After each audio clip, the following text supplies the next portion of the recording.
انتقادات واسعة للمدير الفني للأهلي ياستروب بعد التعادل أمام نادي زد في مباراة كانت كفيلة بإعادة الفريق للصدارة حال تعادل نادي الزمالك ونادي بيراميدز. إجماع جماهيري وإعلامي على تفوق محمد شوقي فنياً، مع مطالبات بأن يكون هو أو عماد النحاس أفضل لقيادة الفريق. انتقادات حادة لأشرف بن شرقي وطاهر محمد طاهر وإمام عاشور وآخرين بسبب تراجع المستوى.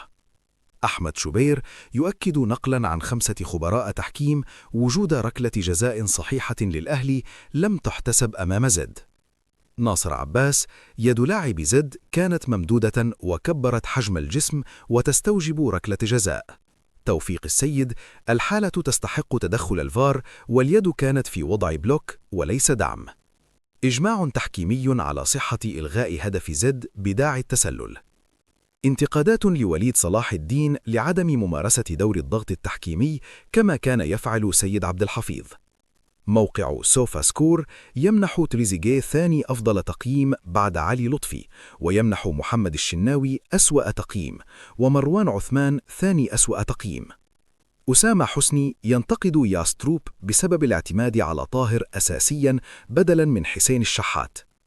سعادة في معسكر الزمالك وبيراميدز قبل مواجهتهما، مع فرصة الانفراد بالصدارة حال الفوز. محمود شاكر أون سبورت: طاهر يتحمل المسؤولية الأكبر في هدف زد لعدم الارتداد مع محمد هاني، مع جزء من المسؤولية على الشناوي. انتقادات فنية لياستروب واتهامه بعدم امتلاك أفكار، والتأكيد أن محمد شوقي تفوق عليه تكتيكياً. هشام حنفي: أداء الأهلي كان أفضل من مباريات سابقة رغم التعادل، ويتوقع انفراد أحد المنافسين بالصدارة. ياستروب يشيد بلاعبيه في الشوط الثاني، ويؤكد أن سوء التوفيق وتألق علي لطفي حرماه من الفوز، ويعد بحل أزمة إهدار الفرص. المدرب يدافع عن التدوير وعدم مشاركة ديانج، ويرفض التركيز الإعلامي على الغائبين فقط. سيف زاهر يشيد بمحمد شوقي وعلي لطفي، ويؤكد أن اشتعال سباق الدوري في مصلحة الكرة المصرية. محمد شوقي: نقطة أمام الأهلي ليست سلبية، والظروف البدنية فرضت أسلوب التحولات، وكان يطمع في الفوز.